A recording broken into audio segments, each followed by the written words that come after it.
Paulo enfrenta a tempestade com fé. Atos dos Apóstolos, capítulo 27. Chegou o dia de levar Paulo para a Itália.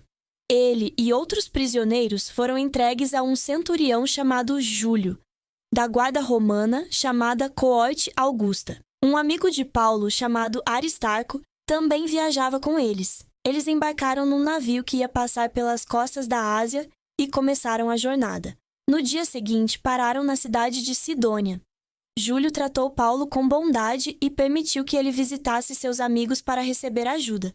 Continuando a viagem, o navio navegou próximo da ilha de Chipre, pois o vento estava contra eles. Passaram por várias regiões até chegarem à cidade de Mira, onde trocaram de embarcação para um navio maior, que ia para a Itália. A viagem ficou cada vez mais difícil. Depois de muito esforço, chegaram a um porto chamado Bons Portos, na ilha de Creta.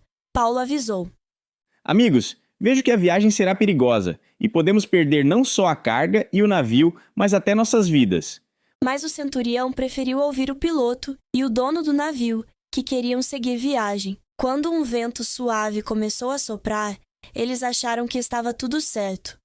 Porém, logo um vento muito forte, chamado Euroaquilão, caiu sobre o navio.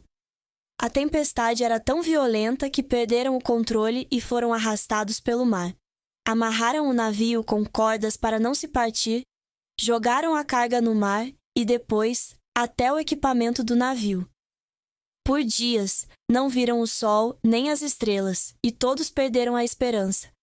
Foi então que Paulo se levantou e disse: Se tivessem me ouvido, teríamos evitado este perigo. Mas não tenham medo.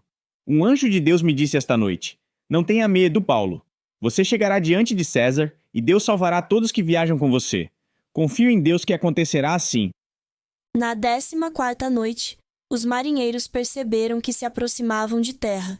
Com medo de bater em rochas, lançaram âncoras e esperaram o amanhecer. Alguns tentaram fugir no bote, mas Paulo avisou: Se eles saírem do navio, ninguém se salvará. Os soldados cortaram as cordas do bote. Enquanto amanhecia, Paulo disse: Comam algo. Faz 14 dias que estão sem se alimentar. Deus cuidará de cada um de vocês. Paulo deu graças a Deus, partiu o pão e começou a comer. Todos se animaram e fizeram o mesmo. Eram 276 pessoas a bordo. Depois, jogaram o trigo no mar para deixar o navio mais leve. Quando o dia clareou, viram uma praia e tentaram chegar até lá.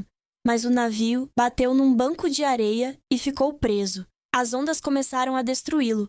Alguns soldados quiseram matar os prisioneiros para que não escapassem. Mas Júlio quis salvar Paulo e não permitiu. Ele mandou que quem soubesse nadar fosse primeiro e os outros seguissem segurando em tábuas ou pedaços do navio. Assim, todos chegaram à terra, sãos e salvos, exatamente como Deus havia prometido.